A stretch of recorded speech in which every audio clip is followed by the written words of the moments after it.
Assalamualaikum warahmatullahi wabarakatuh. Sahabat-sahabatku yang dikasih oleh Tuhan kita Allah, Tuhan tempat bergantung segala makhluk, bukan Tuhan yang digantung oleh makhluknya.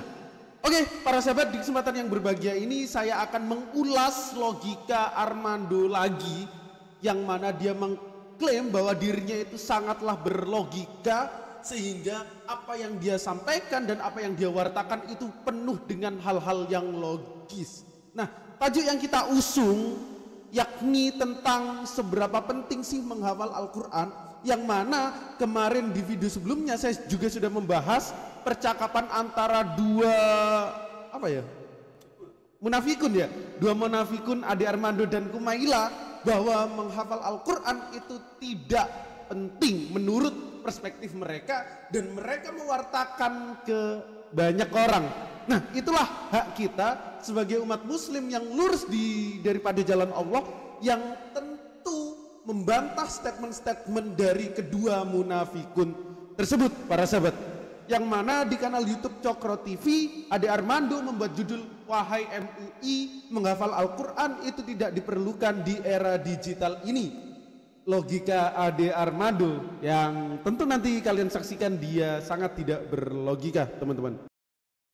Ia menganggap bahwa umat Islam tidak lagi membutuhkan lebih banyak. Saya menganggap tidak ada manfaatnya di masa ini untuk menghafal Al-Quran. Saya menganggap bahwa umat Islam tidak lagi membutuhkan lebih banyak penghafal Al-Quran alias hafiz Al-Quran. Saya tidak bilang tidak bermanfaat untuk baca Al-Quran ya. Yang saya bilang tidak perlu lagi ada banyak penghafal Al-Quran di era digital ini. Saat ini kalau ada yang bertanya soal sebuah ayat spesifik di dalam Al-Quran, ya dia bisa saja mencari di Quran digital yang mungkin terekam dalam smartphone-nya. Ya nggak perlu ayat-ayatnya sampai dihafal di luar kepala. Ucapan saya itu beredar viral gara-gara obrolan podcast saya dengan YouTuber perempuan muda Kumaila Hakimah. Dia itu penghafal Al-Quran sejak usia dini. Dia dulu dikagumi karena mampu menghafal Al-Quran.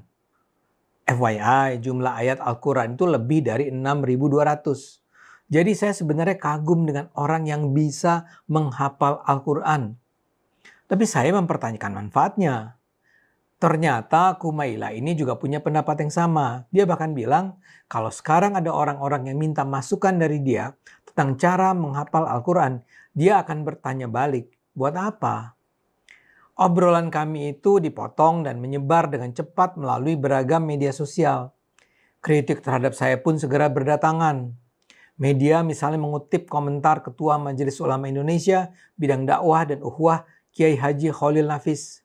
Ia menegaskan bahwa menghafal Al-Quran bukanlah sekedar aktivitas intelektual, melainkan bentuk ketaatan terhadap perintah Nabi Muhammad. Menurutnya ini ada.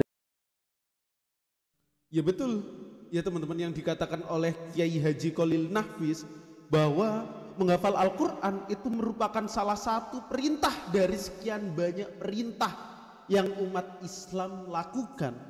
Nah, itu juga salah satu bentuk di mana Allah menjaga Al-Quran. Kalau kata Allah, nahnu nazalna zikr wa inna lahu lahafidun. Kami yang menurunkan Al-Quran dan kami pula yang menjaganya. Bagaimana Allah membuat sistem Al-Quran itu terjaga? Salah satunya di era digital ini banyak ribuan, ratusan ribu, bahkan jutaan umat muslim yang tersebar di seluruh penjuru dunia mampu menghafal Al-Quran dengan baik, benar, dan mudah. Teman-teman, hal tersebut tidak berlaku di kitab-kitab selain daripada Al-Quran. Silahkan teman-teman cek. Misalnya dalam kitab agama Kristen, di Biblos mereka, ada enggak para penghafal Biblos, para tahfiz Biblos yang hafal dari Kejadian 1 ayat 1 sampai Wahyu? Enggak ada, saya belum menemukan. Tetapi ketika Ade Armando mencoba membuka mulutnya lalu bertanya kepada umat muslim berapa banyak penghafal Al-Quran, datanya ada. Di penjuru-penjuru kampung banyak sekali juga para penghafal-penghafal Al-Quran. Nah, sistem Allah bekerja di situ. Kita dengan lisan kita yang ingin menuturkan Al-Quran, lalu ingin mempelajari Al-Quran secara intelektual dan ingin mengamalkannya dan juga ingin menghafalkannya, dimudahkan oleh Allah Ta'ala, teman-teman. Lalu si Ade tanya, apa manfaatnya? Tadi Ade di awal juga memberikan keterangan bahwa penghafal Al-Quran itu biasanya cerdas. Iya, salah satunya kita bisa melatih otak kita, melatih muscle memori daripada otak kita ketika kita menghafal Al-Quran. Bukan orang bodoh, teman-teman, yang mampu menghafal ribuan ayat daripada Al-Quran. Bukan orang tolol, teman-teman, yang mampu secara mudah gamblang menghafal ribuan daripada ayat Al-Quran.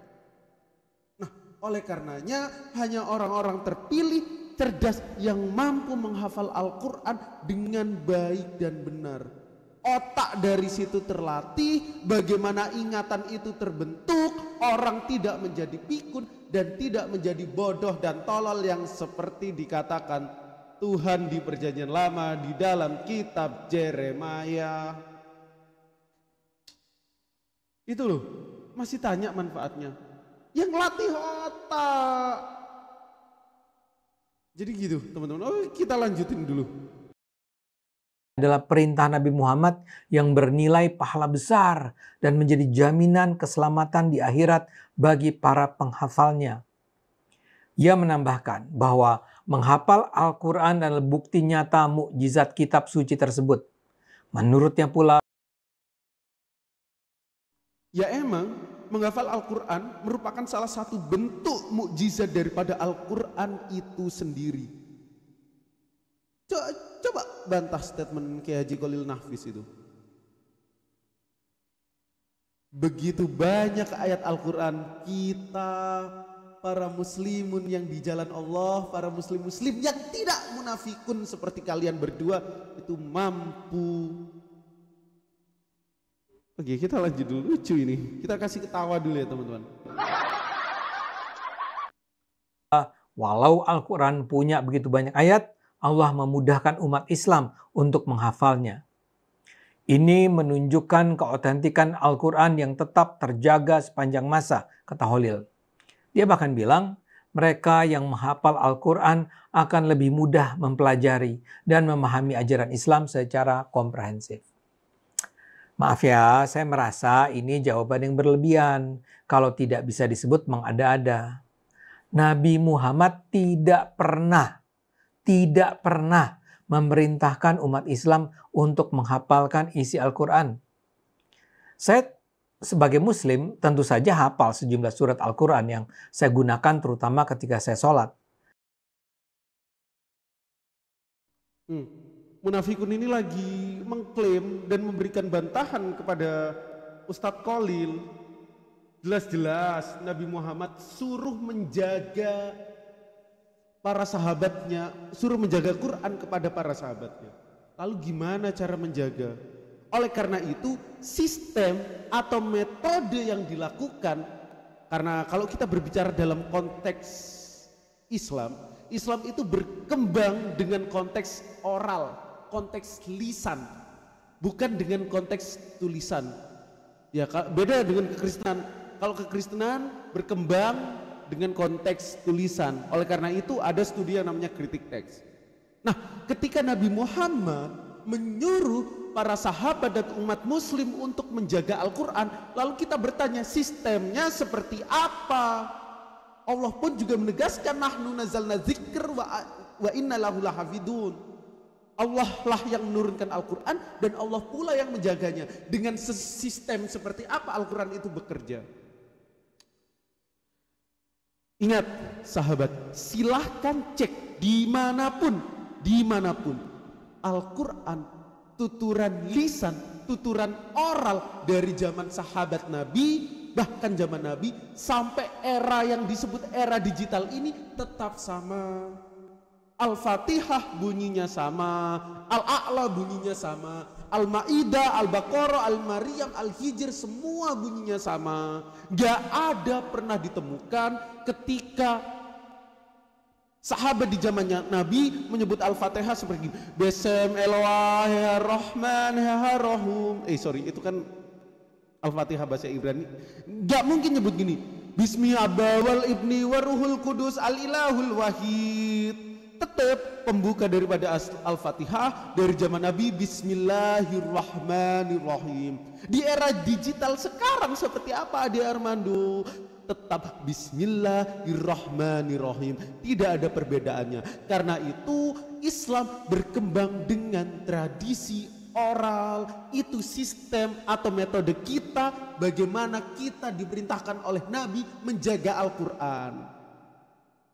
Kita tuturkan dari mulut ke mulut, kita siapkan para penghafal, kita siapkan para tahfiz Al-Quran agar Al-Quran itu tetap terjaga dengan sempurna. Dari Al-Fatihah sampai An-Nas itu tetap sama ayatnya.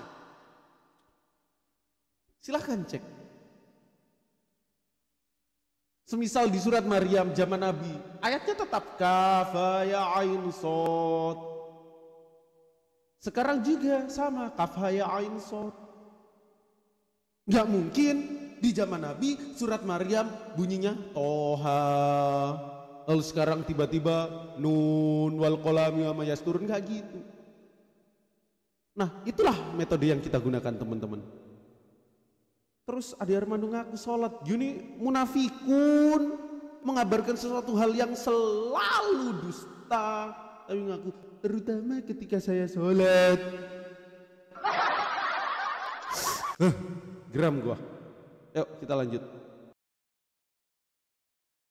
Tapi ya tentu saja tidak perlu seluruh isi Al-Quran saya hafal. Dan tidak benarlah kalau dikatakan Allah memudahkan umat Islam untuk menghafal Al-Quran. Kata Ade Armando, dan tidak benarlah Allah memudahkan orang Islam untuk menghafal Al-Quran. Gini. Bentar, saya minum dikit. Alhamdulillah. Kalau Ade Armando memberikan bantahan bahwa umat Islam itu susah dalam menghafal Al-Quran, itu buktinya mana? Sedangkan tersebar begitu banyak para penghafal-penghafal Al-Quran dari zaman Nabi sampai sekarang.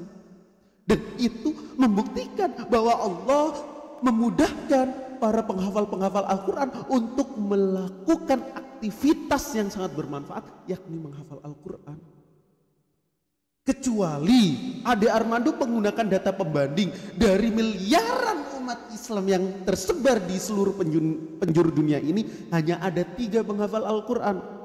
Maka Ade Armando dengan logikanya boleh mengambil kesimpulan, oh Allah bohong, tidak benar kalau Allah itu memudahkan para penghafal-penghafal Al-Quran untuk menghafal Al-Quran. Katanya berlogika. Coba dipakai sedikit logikamu. Pengen tahu sampai mana kekuatan dari logikmu ya. Oke, kita lanjut. Pak Holil yang budiman, yang hafal Al-Quran itu sangat sedikit jumlahnya. Menghafal 6.236 ayat itu susah setengah mati. Dalam hidup saya hanya mengenal satu orang. Ya susah. Kalau kaum munafikun sepertimu itu mau menghafal Al-Quran susah. Dalam hatimu itu sudah banyak kebencian terhadap Islam, kebencian terhadap umat-umat Islam. Susah kalau kaum munafikun sepertimu menghafal Al-Quran. Mas Ade, gimana sih Mas Ade?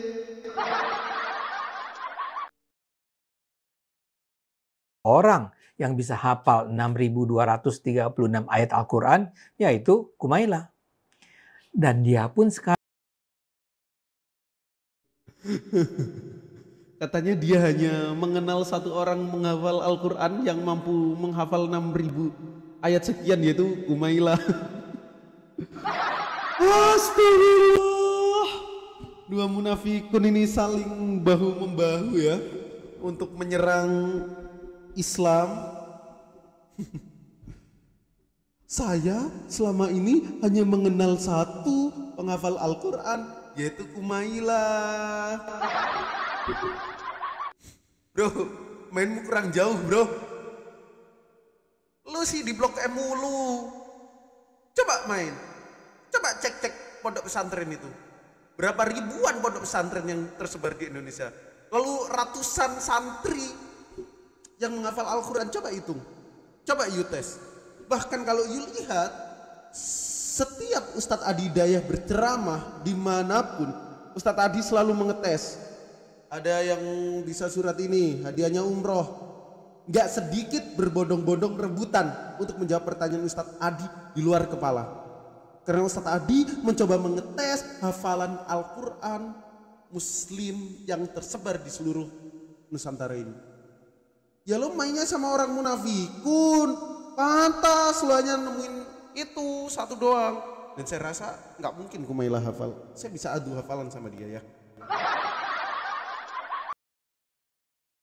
Sekarang merasa bahwa apa yang dilakukannya sejak kecil itu tidak bermanfaat. Dan bagaimana pula Pak Holil mengatakan, ya, nggak bermanfaat bagi kaum munafikun seperti dia yang ingin cuan, menyerang Islam dapat duit, ya nggak bermanfaat. Kalau carinya dunia, carinya duit, ya nggak bermanfaat, bro. Gimana sih gitu aja? Oh, bego lu. Enggak. Sorry.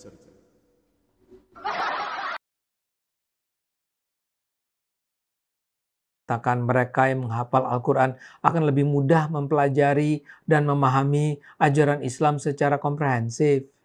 Ini teorinya apa ya Pak? Menghafal itu cuma merekam kata-kata di kepala. Itu nggak ada hubungannya dengan pengertian. Gini, logikamu kok mati? Dalam prosesi menghafal, itu seperti merekam isi yang ada di dalam buku tersebut. Contoh, saya menghafal KUHP ya, kitab undang-undang hukum pidana. Nah, secara bersamaan saya merekam seluruh pengetahuan yang ada daripada KUHP itu. Ketika you tanya pasal tentang apa? Pencabulan. Saya di luar kepala mengeluarkan pasal tentang pencabulan. Ketika you tanya pasal tentang apa? Pasal tentang tindak pidana korupsi. Saya di luar kepala pasti bakal menyampaikan, oh pasalnya ini, begini. Hah? Kok gak ada hubungan? Menghafal Al-Quran itu gak ada hubungannya dengan orang yang paham Al-Quran. Lalu seketika ada orang Islam itu mencoba mendedikasikan dirinya untuk menghafal Al-Quran, maka dengan waktu yang bersamaan ayat-ayat Al-Quran juga terekam di dalam kepala mereka, yang nanti rekaman yang ada di dalam kepala mereka itu bisa didistribusikan secara mudah. Paham? Ini siapa logikanya yang gak berjalan?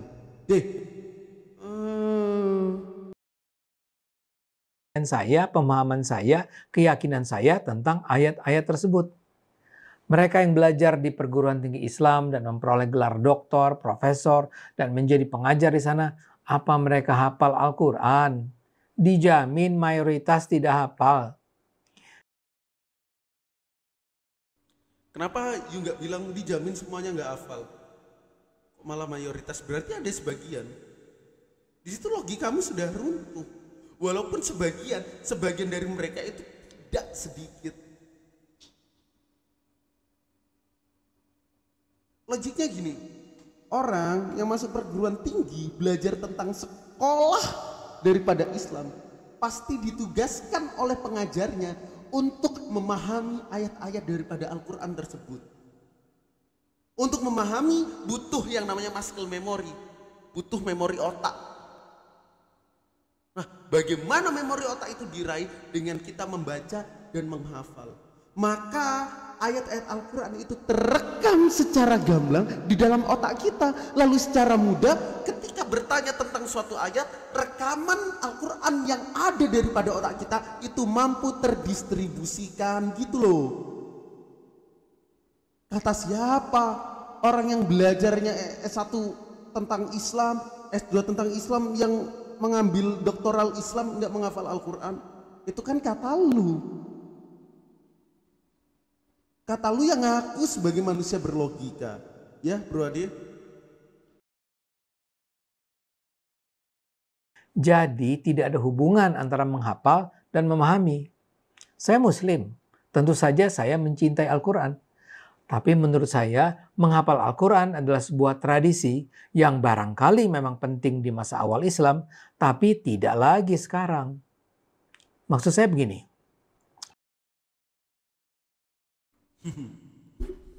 Aduh, dia selalu memberikan disclaimer untuk statement-statementnya yang agresif menyerang Islam. Disclaimernya apa? Saya ini Muslim, saya memang Muslim. Lalu setelah itu, premis yang keluar daripada mulut si Ade Armando ini selalu konfrontatif tentang Islam, teman-teman ya. Oke.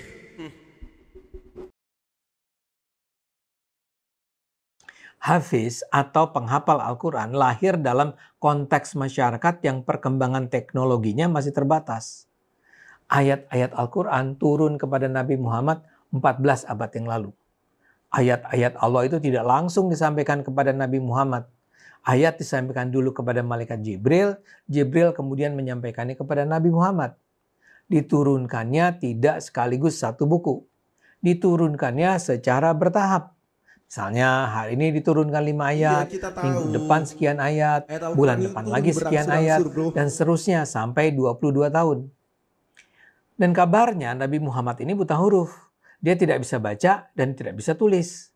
Kalau saja Al-Quran diturunkan di abad 21 ini, mungkin prosesnya akan jauh lebih sederhana. Nabi Muhammad mungkin akan merekam saja pernyataan Jibril melalui sarana elektronik seperti smartphone misalnya. Tapi masalahnya Al-Quran itu kan turun di abad ke-7 dan Nabi buta huruf. Jadi ketika dia memperoleh rangkaian ayat dari Jibril, itu harus dia hafalkan kata per kata. Nah itulah salah satu mukjizat Al-Quran yang juga telah dinubuatkan di kitab sebelumnya. Misal kalau kita buka Yesaya ya. Nah ini aku ingin membahas sedikit tentang Nabi buta huruf. Dan itu juga menyempurnakan nubuatan yang ada di dalam kitab sebelumnya. Saya akan di sini mereaksi dan sekaligus berdakwah teman-teman ya. Jadi kadang nyinggung-nyinggung nazalna kitabal yang diturunkan sebelumnya. Yesaya misalnya, Yesaya 29 ayat 12 kalau nggak salah.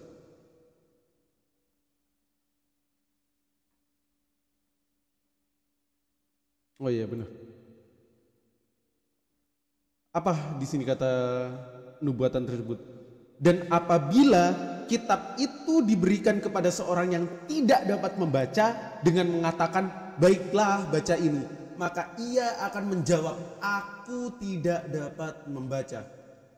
Teman-teman, kita mengingat lagi, coba kita flashback bagaimana prosesi wahyu pertama yang diterima Nabi SAW ketika dia berada di Gua Hiro dan malaikat Jibril datang kepada Nabi SAW. Kata Nabi apa? Kata malaikat Jibril alaihissalam apa? Iqra ya Muhammad. Baik, baca ini ya Muhammad. Nabi SAW menjawab, ma'ana biqori. Aku tidak dapat membaca. Iqra Muhammad. Iqra ma'ana biqori. Aku tidak dapat membaca. Teman-teman, oleh karenanya Islam datang dan Allah menegaskan bahwa Islam ini adalah penyempurna daripada ajaran-ajaran sebelumnya yang dibawakan oleh Adam alaihissalam, Abraham alaihissalam, Mose alaihissalam, sampai Isa alaihissalam dan nabi-nabi seterusnya yang membawa pesan kenabian tentang Islam yang lurus ini. Dalam Al-Maidah dikatakan al-yauma akmaltu lakum dinakum wa atmamtu alaikum nikmati wa raditu lakumul Islam. Pada hari ini telah kucukupkan nikmat bagimu, telah kuridhoi Islam bagimu, dan telah kusempurnakan Islam bagimu. Kira-kira gitu teman-teman. Oleh karenanya Nabi SAW datang sebagai penutup daripada para nabi sebelumnya yang juga mengajarkan hal yang sama, lalu sempurna ketika Islam itu selesai di tangan Rasulullah Muhammad SAW. Masya Allah. Mana tadi? Ini.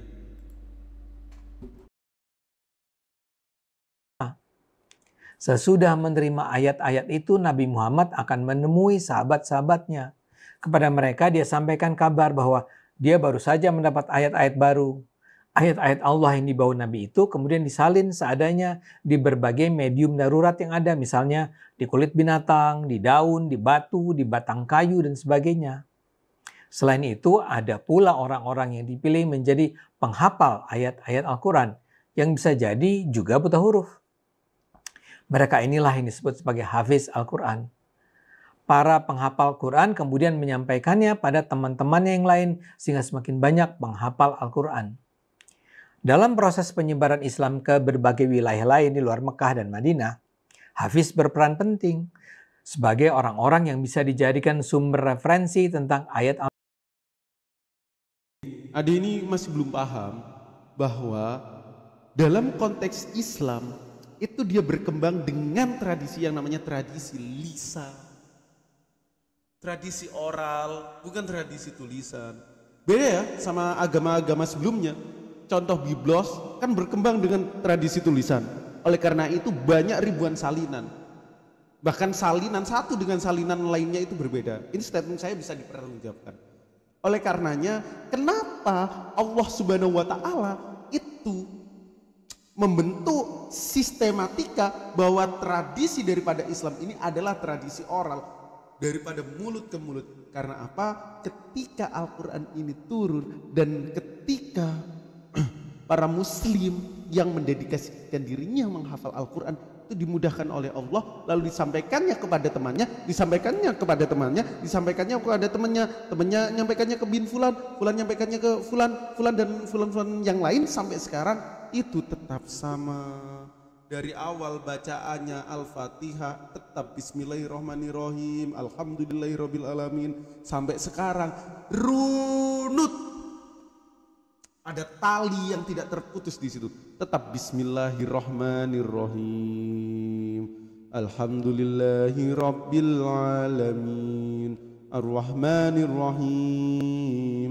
Tetap seperti itu para sahabat. Al-Quran. Tapi kemudian perubahan terjadi. Mula-mula Nabi Muhammad meninggal. Kemudian karena perang demi perang yang terjadi, banyak hafiz yang juga meninggal. Jumlah hafiz itu menjadi menyusut. Karena itulah para pemimpin Islam pasca wafatnya Nabi berinisiatif untuk mengumpulkan ayat-ayat yang tersebar baik di medium tradisional maupun di benak para hafiz. Sejak Khalifah pertama Abu Bakar sudah dimulai inisiatif untuk mengumpulkan ayat-ayat Allah itu dalam satu buku kumpulan sistematis ayat-ayat tersebut. Penyatuan final itu baru terwujud di era Khalifah ketiga Utsman bin Affan. Jadi kehadiran hafiz adalah sesuatu yang sangat kontekstual. Menghafal Al-Quran di masa itu jadi penting karena kemampuan tulis baca dan teknologi penyimpanan sekarang informasi masih terbelakang. Hafiz dibutuhkan di masanya. Namun begitu ayat-ayat itu bisa dikodifikasikan dalam kitab Al-Quran dan kitab Al-Quran itu terus dijaga konsistensi isinya, bisa diakses di sembarang tempat, arti penting hafiz ya tentu juga berkurang. Terus terang, saya itu akan senang kalau ada orang yang bisa meyakinkan saya bahwa di masa ini umat Islam atau masyarakat dunia masih memerlukan penghafal Al-Quran. Kalau MUI bisa menjelaskan kepada publik kenapa Indonesia butuh penghafal Al-Quran, tentu itu penting. Tapi kalau tidak, saya rasa saya akan tetap bertahan dengan pandangan saya bahwa di masa digital ini kita tidak membutuhkan penghafal Al-Quran. Maaf kalau pendapat saya ini tidak berkenan di hati Anda. Ayo gunakan akal sehat, karena hanya kalau kita gunakan akal sehat, kita akan selamat. Oke, Ade Armando, sudah selesai kan pewartaanmu? Lalu cara mempersuasi orang-orang untuk dekat dengan agama, untuk jauh dengan agama? prosesi liberalisasi yang dilakukan. Udah? Nah, gini bro, yang disampaikan MUI, kami sebagai umat muslim yang punya akal sehat itu paham sebegitu penting Al-Quran untuk dihafal oleh orang-orang tertentu, dan itu tetap terus dilakukan bro. Ya, you tadi bilang untuk melatih kecerdasan otak. Emang para penghafal Al-Quran itu selalu dijamin kecerdasan otaknya. Tidak sedikit daripada mereka yang memiliki IQ yang tinggi. Ya seperti IQ-mu bro, yang jongkok mungkin ya. Terus fitnah, hujat Islam, kami gak tinggal diam. Karena ini era digital, you berhak menyampaikan apa yang you pahami. So, kami pun juga berhak menyampaikan apa yang kami pahami. Kami di sini hanya berapologetika. Kita punya hak untuk menyampaikan fitnah-fitnah, statement-statement yang miring yang you sampaikan kepada kita. Jadi teman-teman, kita di sini selalu berdiri membentengi akidah umat dari proses misionaris, dari proses liberalisasi beragama, atau dari proses penjauhan muslim di dalam agamanya. Kami terus berjalan di dinul haq. Oke, teman-teman, mungkin kita cukupkan sampai sini. Jangan lupa tetap terus stay tune dan saksikan sajian-sajian kita. Kita akan membantah subhat-subhat daripada kaum kafir munafikun. Kita akan terus berdebat, berdialog untuk mengabarkan agama Allah ini dengan cara yang paling baik, teman-teman. Bila bisa bilul haq fastabiqul khaira. Wassalamualaikum warahmatullahi wabarakatuh. Bye bye, see you again di kesempatan yang akan datang para sahabat.